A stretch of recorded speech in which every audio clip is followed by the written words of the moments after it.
Bollywood silver screen presenting Lion. इस कहानी की शुरुआत में एक बच्चे को दिखाया जाता है जिसका नाम सरू है। सरू अपने बड़े भाई गुड्डू के साथ ट्रेन में कोयला चोरी कर रहा होता है। दरअसल ये लोग बहुत गरीब हैं, इन्हें अपनी गुजर बसर के लिए चोरी करनी पड़ती है।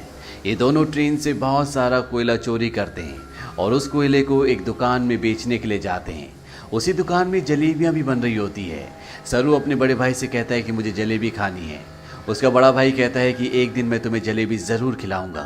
उसके पास इतने पैसे नहीं है कि वो अपने छोटे भाई को जलेबियां खिला सके। सरू कहता है कि एक दिन हम दुकान की सारी जलेबियां खरीद लेंगे। अब कोयले के बदले में थोड़ा सा दूध दिया जाता है और ये दोनों भाई खेलते हुए अपने घर वापस पहुंच जाते हैं, जहां पर सरू और गुड्डू की एक छोटी बहन भी है। ये तीनों अपनी माँ के साथ रहते हैं। सरू की माँ अपने दोनों बच्चों से पूछती कि वो दूध कहाँ से लेकर आए, लेकिन वो इस बात का कोई भी जवाब नहीं देते। उसी रात को सरू का भाई गुड्डू काम पर जा रहा होता है। सरू कहता है कि मैं भी तुम्हारे साथ काम पर चलूंगा। उसका भाई कहता है कि तुम मेरे साथ नहीं चल सकते क्योंकि काम पर बोरियां उठानी पड़ती है और इस काम के लिए तुम बहुत छोटे हो। सरू अपने सिर के ऊपर चेयर उठाकर दिखाता है, साथ ही साथ वो साइकिल भी उठाने की कोशिश करता है। सरू कहता है कि मैं कोई भी काम कर सकता हूँ। सरू की जिद करने पर उसके भाई को उसे अपने साथ ले जाना पड़ता है। ये दोनों के दोनों एक ट्रेन स्टेशन पहुँचते हैं। सरू अपने भाई गुड्डू की गोद में ही सो जाता है। उसका भाई उसे उठाने की कोशिश भी करता है पर सरू बहुत छोटा है, उसे बहुत नींद आ रही होती है। वो कहता है कि मुझे सोने दो। सरू का भाई गुड्डू उसे एक बेंच पर लिटा देता है और कहता है कि मैं कल सुबह काम कर कर वापस लौट जाऊंगा, तुम यहीं पर रहना। जाने से पहले सरू अपने भाई को कहता है कि जब तुम लौटोगे तो जलेबी लेकर आना। वो कहता है कि ठीक है। सरू कहता है 2000 जलेबियां। इसके बाद उसका भाई गुड्डू काम पर चला जाता है। कुछ ही देर बाद जब रात और भी गहरी हो जाती है, स्टेशन पूरी तरह से खाली हो जाता है। इस पूरे स्टेशन पर सिर्फ एक ही बच्चा होता है और वो होता है सरू। सरू वहीं प्लेटफॉर्म पर खड़ी एक ट्रेन में जाकर बैठ जाता है। कुछ ही देर बाद उसे नींद आ जाती है। सुबह जब उसकी नींद खुलती है तो ट्रेन चल रही होती है। सरू ये देखकर घबरा जाता है और ट्रेन में चारों तरफ भागता है। वो अपने भाई को आवाज भी देता है। साथ ही साथ वो ट्रेन के दरवाजे खोलने की भी कोशिश करता है पर दरवाजे पूरी तरह से लॉक्ड होते हैं। इसीलिए ट्रेन के कई बार रुकने के बाद भी वो ट्रेन से बाहर नहीं निकल पाता। ट्रेन की बोगी पूरी तरह से खाली है। सरू भूखा प्यासा इस ट्रेन में फंस चुका है। कुछ दिन का सफर तय करने के बाद ट्रेन कलकत्ता वेस्ट बंगाल पहुंच जाती है, यानी सरू के घर से 1600 किलोमीटर दूर। सरू मध्य प्रदेश के खांडवा डिस्ट्रिक्ट से है। वो स्टेशन पे उतरता है जहाँ पर बहुत ज़्यादा भीड़ होती है। वो टिकट काउंटर पर जाता है और कहता है कि मुझे अपने घर जाना है, पर यहाँ पर सब बंगाली में बात कर रहे होते हैं। सरू को किसी की बात समझ में नहीं आती। वो वहीं स्टेशन पर बैठे अपने जैसे कुछ बच्चों के साथ जाकर बैठ जाता है जिनके पास कोई भी घर नहीं होता। पर कुछ ही देर बाद यहाँ पर कुछ लोग आते हैं जो उन बच्चों को उठाकर अपने साथ ले जा रहे होते हैं। सरू किसी तरह से वहाँ से भाग जाता है और वो एक बार फिर से रात के अंधेरे में इस बड़े शहर में पूरी तरह से अकेला है। उसे बहुत भूख भी लगी होती है। तभी उसे देवी माता की एक मूर्ति दिखती है। वो देवी माँ को नमन करता है और देवी माँ के चरणों में जो प्रसाद होता है वो उस प्रसाद को खाता है। अगली सुबह सरू ट्रेन ट्रैक पर चल रहा होता है क्योंकि वो अपने घर जाना चाहता है। तभी यहाँ पर एक औरत आती है जिसका नाम नूर होता है। वो सरू से पूछते कि तुम्हारा घर कहाँ है। वो कहता है कि गणेश तल्ले। ये मध्य प्रदेश में इतना छोटा गांव होता है जिसके बारे में किसी को कुछ नहीं पता होता। नूर उसे अपने घर ले जाती है, उसे खाना खिलाती है, नहलाती है। वो कहती है कल सुबह एक आदमी आएगा जो तुम्हारी मदद करेगा, वो तुम्हें तुम्हारी मम्मी से मिलवा देगा। अगली सुबह यहाँ पर रामा नाम का एक आदमी आता है। वो सरू की पूरी बॉडी चेक करता है और नूर को धीरे से कहता है कि तुमने बहुत अच्छे से काम किया। उन्हें ऐसी लड़के की तलाश थी। सरू को इन दोनों पर शक हो जाता है, इसीलिए वो मौका देखकर इस घर को छोड़कर भाग जाता है। सरू अपने कई दिन हावड़ा ब्रिज के आसपास गुजारता है। उसे हमेशा अपनी मम्मी की याद आती है कि किस तरह से उसकी मम्मी पत्थर तोड़ा करती थी और वो अपनी मम्मी की मदद किया करता था। सरू अपनी मम्मी से बहुत प्यार करता है पर अब वो यहाँ से 1600 किलोमीटर दूर है जिसके बारे में सरू को कुछ भी नहीं पता। सरू को इसी तरह से यहाँ पर 2 महीने बीत जाते हैं और एक सुबह जब बारिश हो रही होती है तो वो एक कैफ़े के बाहर बैठा होता है। कैफ़े के अंदर एक लड़का कॉफ़ी पी रहा होता है और बाहर से सरू उसकी नकल उतार रहा होता है। वो लड़का बाहर आता है और सरू को कुछ खाने के लिए देता है। इसके बाद वो सरू को अपने साथ पुलिस स्टेशन ले जाता है। वो बताता है कि इस लड़के को बंगला बोलनी नहीं आती है, हिंदी में बात करता है। जब मैंने इससे पूछा कि कहाँ से है तो इसने बताया कि ये गणेश तल्ले से है। इस जगह के बारे में ना लड़के को ना ही पुलिस वाले को कुछ पता होता है, क्योंकि ये मध्य प्रदेश में एक बहुत छोटा सा गाँव है। लड़का सरू से उसकी मम्मी का नाम भी पूछता है। सरू कहता है कि मेरी मम्मी का नाम अम्मी है। दरअसल उसे अपनी मम्मी का नाम नहीं पता होता। पुलिस उसके पेरेंट्स को ढूंढने की बहुत कोशिश करती है, पर सरू के घर का, उसके गांव का, उसके परिवार का कुछ भी पता नहीं चलता। इसीलिए पुलिस उसे एक अनाथ आश्रम में भेज देती है। सरू 3 महीने वहां पर गुजारता है और 3 महीने के बाद सरू से एक लेडी मिलने आती है जिसका नाम मिसेस सूद होता है। वो सरू को बताती है कि पिछले 3 महीनों से हम तुम्हारी अम्मी को, तुम्हारे परिवार को ढूंढने की कोशिश कर रहे हैं, पर कुछ भी पता नहीं चला। हमने न्यूज़पेपर में इश्तेहार भी दिया, जिस न्यूज़पेपर को हर रोज 1.5 करोड़ लोग पढ़ते हैं, पर इसका भी कोई फायदा नहीं हुआ। सरू कहता है कि मेरा घर यहाँ से बहुत दूर है, मैं अपनी अम्मी के पास, गुड्डू के पास जाना चाहता हूँ। मिसेस सूद कहती है कि हमने हर जगह तलाश करने की कोशिश की, अब इंतजार का कोई फायदा नहीं है। एक ऑस्ट्रेलियन कपल है जो तुम्हें अडॉप्ट करना चाहता है, वो बहुत अच्छे लोग हैं, उनके साथ तुम बहुत खुश रहोगे, तुम्हें ऑस्ट्रेलिया जाना होगा। इसके बाद मिसेस सूद सरू को अपने साथ अपने घर ले आती है, जहाँ पर कुछ और बच्चे भी होते हैं। मिसेस सूद सबको इंग्लिश के वर्ड, टेबल मैनर से सब कुछ सिखाती हैं और अब सरू को ऑस्ट्रेलिया भेज दिया जाता है, जहां पर मिस्टर जॉन और उनकी वाइफ सू, जिन्होंने सरू को अडॉप्ट किया होता है, उसे देखकर वो बहुत खुश होते हैं। सरू को ये अपने घर ले आते हैं। छोटे से मिट्टी के घर में रहने वाला सरू जब इस घर को देखता है तो पूरी तरह से हैरान होता है। साथ ही साथ वो बहुत गुमसुम भी होता है, क्योंकि ये देश, यहाँ की हवा, मिट्टी सब सरू के लिए पूरी तरह से नए हैं। सरू की मॉम, जिसका नाम सू है, जिसने सरू को अडॉप्ट किया है, वो सरू से इंग्लिश में कहती है कि मुझे पता है कि तुम्हारा सफ़र इतना आसान नहीं था, तुम मुझे इस वक्त कुछ नहीं बता सकते, पर एक दिन तुम मुझे सब कुछ बताओगे। सरू धीरे धीरे इनकी भाषा, इनका रहन सहन सीखना शुरू कर देता है।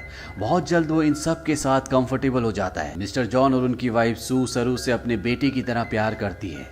वो उसकी ज़िंदगी में किसी तरह की कोई कमी नहीं होने देते। 1 साल बाद ये एक और बच्चे को अडॉप्ट करते हैं, जो इनके साथ एडजस्ट नहीं हो पाता। वो अपने आप को नुकसान पहुंचाना शुरू कर देता है, पर मिस्टर जॉन और उनकी वाइफ इस बच्चे को कंट्रोल करने की, समझाने की कोशिश करते हैं, क्योंकि वो इसकी मदद करना चाहते हैं। उसी रात को मिसेस सू रो रही होती है। सरू उनके पास जाता है, उनके आंसू पोंछता है और उनके गले से लग जाता है, यानी कि अब उसने पूरी तरह से उन्हें अपनी मॉम मान लिया है। धीरे धीरे वक्त बीतता और 20 साल बीत जाते हैं। सरू अब बड़ा हो चुका है। मिस्टर जॉन और उनकी वाइफ, जो सरू के मॉम डैड है, उनको सरू पर गर्व होता है।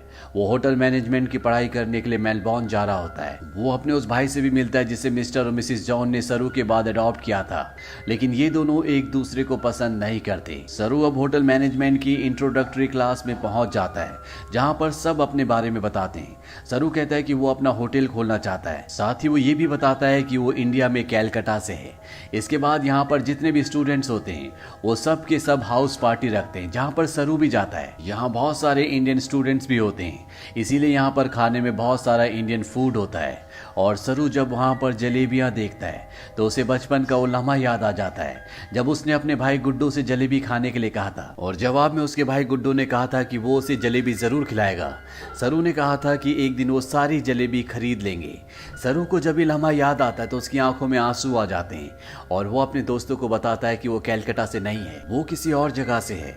बचपन में वो खो गया था, वो एक ट्रेन में बैठ गया था और जब ट्रेन रुकी तो वो कैलकाटा पहुंच गया था। यहाँ पर एक लड़का उससे पूछता है कि वो ट्रेन में कितने दिन तक था। सरू कहता है 2-3 दिन तक। वो लड़का उसके गांव का नाम पूछता है। सरू कहता है गणेश तले, लेकिन सरू को अब ये भी नहीं पता कि वो अपने गांव का नाम अच्छे से प्रोनाउंस कर पा रहा है कि नहीं, क्योंकि उसे हिंदी बोलनी नहीं आती, वो अब सिर्फ इंग्लिश बोल सकता है। यहाँ पर एक लड़का उससे कहता है कि कैलकाटा के हावड़ा ब्रिज से, जहाँ पर तुम बचपन में पहुंचे थे, अगर वहां से हम टाइम और ट्रेन की स्पीड को कैलकुलेट करें और वापस जाएं तो हम तुम्हारे गांव के आसपास के रेडियस में पहुंच सकते हैं। यहाँ पर एक लड़की उसे गूगल अर्थ के बारे में बताती है। वो कहती है गूगल अर्थ के सहारे तुम दुनिया की किसी भी जगह को ढूंढ सकते हो, पर सरू इस बारे में और ज्यादा बात करने से मना कर देता है। इसके बाद ये पार्टी से निकल जाते हैं। सरू के साथ एक लड़की भी होती है जिसका नाम लूसी होता है। ये दोनों एक दूसरे की तरफ अट्रैक्टेड होते हैं, इसीलिए रात को ये दोनों एक दूसरे के फिजिकली बहुत क्लोज हो जाते हैं। अगली सुबह जब सरू उठता है तो उसे अपने पेरेंट्स की, अपने घर की, अपने गाँव की याद आती है। उसे एहसास होता है कि उसके खो जाने के बाद उसकी मॉम, भाई बहन उसके लिए कितना परेशान हुए होंगे। इसीलिए वो गूगल अर्थ एप्लीकेशन के जरिए साथ ही साथ स्टेशन से अपने घर की जो दूरी होती है उसकी कैलकुलेशन करके हर तरह से अपने गांव गणेश तले को ढूंढने की कोशिश करता है, पर उसकी सारी कोशिश पूरी तरह से बेकार हो जाती है। धीरे धीरे वक्त बीतता और 3 साल बीत जाते हैं। लूसी का और सरू का रिश्ता अब और भी गहरा हो चुका है। ये दोनों एक दूसरे से बहुत प्यार करते हैं, पर सरू आज भी अपने परिवार के लिए परेशान है। उसे कई बार अपने भाई की छवि दिखती है। उसे एहसास होता है कि उसका भाई उसे कह रहा है कि उसे घर चले जाना चाहिए। सरू अपने परिवार की यादों में उन्हें ढूंढने में इतना खोया होता है कि धीरे धीरे वो लूसी से अलग हो जाता है। वो लूसी से कहता है कि तुम मुझसे बेहतर इंसान डिजर्व करती हो। लूसी और सरू अलग हो जाते हैं। कई महीनों के बाद लूसी को सरू जब एक दिन एस्केलेटर पर देखता है तो वो उससे बात करता है। वो लूसी से कहता है कि वो उसे बहुत मिस करता है। इसके बाद एक बार फिर से दोनों एक दूसरे के बहुत क्लोज आ जाते हैं। लूसी सरू से कहती है कि तुम्हें अपनी मॉम के पास जाना चाहिए, उन्हें तुम्हारी जरूरत है। सरू अपनी मॉम के पास जाता है जिनकी तबीयत खराब होती है। सरू को आज तक ये लगता था कि उसकी मॉम ने उसे इसलिए अडॉप्ट किया क्योंकि वो कभी माँ नहीं बन सकती, पर सू सरू को बताती है कि मैं माँ बन सकती थी, पर मैंने और तुम्हारे डैड जॉन ने डिसाइड किया था कि हम 2 बच्चों को अडॉप्ट करेंगे, क्योंकि इस दुनिया में बहुत सारे ऐसे बच्चे हैं जिन्हें माँ बाप की, परिवार की जरूरत है। वो सरू को अपने बचपन का एक एक्सपीरियंस भी बताती है। वो कहती है कि मेरे डैड बहुत ज्यादा अल्कोहल पीते थे, वो एक अच्छे इंसान नहीं थे। मैं हमेशा डरी डरी रहती थी और एक दिन जब मैं अपने घर के पीछे गई तो मैं चाहती थी कि धरती मुझे निगल ले। तभी मुझे खेत की दूसरी तरफ एक बच्चा दिखा जिसकी ब्राउन स्किन थी और अगले पल वो बच्चा मेरी साइड में खड़ा था। उस पल मुझे एहसास हो गया कि अब मेरी जिंदगी में सब कुछ ठीक होगा। फिर तुम और तुम्हारा भाई मेरी जिंदगी में आए, लेकिन अब तुम मुझसे बात नहीं करते, मुझे तुम्हारी जरूरत है। सरू को यहाँ पे एहसास होता है कि उसे अपनी मॉम का साथ देना चाहिए और साथ ही वो अपनी बायोलॉजिकल मदर को भी ढूंढना चाहता, अपने भाई को ढूंढना चाहता है। इसीलिए एक बार फिर से वो गूगल अर्थ पर अपने गांव को ढूंढने की कोशिश करता है और जब वो इंडिया के अलग अलग हिस्सों को जूम करके देखता है तो उसे वो जगह दिख जाती है जहाँ पर उसकी मॉम पत्थर तोड़ा करती थी। इसके बाद वो धीरे धीरे आसपास के पूरे एरिया को सर्च करता है और उसे अपना गाँव, जिसका नाम गणेश तलाई है, वो मिल जाता है। उसे पता चल जाता है कि उसका गांव मध्य प्रदेश के खांडवा डिस्ट्रिक्ट में है। इस बात से बहुत खुश होता है। वो ये बात लूसी को और अपनी मॉम को भी बताता है। उसकी मॉम भी उसके लिए बहुत खुश होती है क्योंकि उसकी मॉम और उसके डैड चाहते हैं कि वो इंडिया जाकर अपने परिवार से मिले। सरू अब भारत आ जाता है और वो उस जगह पहुंच जाता है जहां पर उसने अपना बचपन बिताया था। वो धीरे धीरे बचपन की यादों से आगे बढ़ता हुआ उस घर तक पहुंच जाता है जहां पर बचपन में वो अपनी मॉम, अपने भाई और अपनी बहन के साथ रहा करता था। पर अब इस घर में कोई भी नहीं रहता। वो आस पड़ोस से पूछने की कोशिश भी करता है पर उसकी भाषा किसी को भी समझ नहीं आती और ना ही अब वो हिंदी समझ सकता है। तभी वहां पर एक आदमी आता है जिसे इंग्लिश आती है। सरू उसे अपने भाई का और अपनी बहन का नाम बताता है। उससे पूछता है कि जो परिवार पहले इस घर में रहता था अब वो कहाँ चला गया, पर वो आदमी उसकी बात का जवाब नहीं देता, वहां से चला जाता है। पर कुछ ही पलों के बाद वो लौट कर आता है और सरू को इशारा करता है। सरू जब उस तरफ जाता है तो वो देखता है कि सामने से एक बूढ़ी औरत आ रही होती है और ये औरत और कोई नहीं बल्कि वो होती है जिसकी गोद में सरू ने अपना बचपन बिताया था। ये उसकी बायोलॉजिकल मॉम होती है। वो उनके गले लगकर बहुत रोता है। सरू की मॉम आज तक इस गांव को छोड़कर इसीलिए नहीं गई थी क्योंकि उसे यकीन था कि एक दिन उसका बेटा लौटकर जरूर आएगा। सरू की बहन भी यहाँ पर होती है। वो अपनी बहन को अपने गले से लगा लेता है पर सरू अपने भाई से मिल नहीं पाता। उससे पता चलता है कि जिस रात वो अपने भाई के साथ काम पर गया था पर सरू को नींद आ रही थी, इसीलिए उसके भाई ने उसे बेंच पर सुला दिया था। और जब उसका भाई जा रहा था तो सरू ने अपने भाई से कहा था कि सुबह जलेबी लेकर आना। उसी रात को उसके भाई गुड्डू की एक ट्रेन दुर्घटना में मृत्यु हो गई थी, यानी कि एक माँ ने एक ही रात में अपने दोनों बेटों को खो दिया था। पर उसकी उम्मीद, ईश्वर पर उसकी आस्था थी जो इतने सालों तक वो अपने छोटे बेटे सरू का इंतजार करती रही और आज 25 सालों के बाद उसका बेटा वापस लौट आया। सरू इसके बाद ऑस्ट्रेलिया में अपने मॉम और डैड को कॉल करता है। वो उन्हें बताता है कि मुझे मेरा परिवार मिल गया पर इससे कुछ भी नहीं बदलता।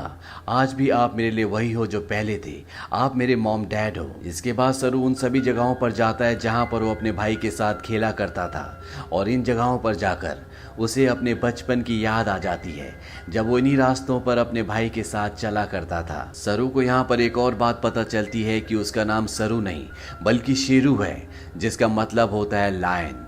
अंत में हमें कुछ रियल फुटेज दिखाई जाती है जिसमें सरू के वो माँ बाप जिन्होंने उसे अडॉप्ट किया था वो इंडिया आते हैं। इंडिया में सरू की जो असली बायोलॉजिकल मॉम होती है वो उन्हें अपने गले से लगा लेती है। तो ये थी सच्ची कहानी सरू की।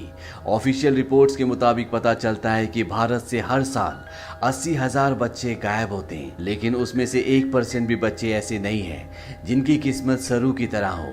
इसीलिए इस पूरी कहानी, इस पूरी फिल्म के जो हीरो हैं वो और कोई नहीं बल्कि मिस्टर जॉन और उनकी वाइफ सू है, जो अपने बच्चे पैदा कर सकते थे पर उन्होंने फैसला किया कि वो अपने बच्चे पैदा ना करके उन बच्चों को अडॉप्ट करेंगे जिनके पास घर नहीं है, ताकि उन्हें एक अच्छा घर मिल सके।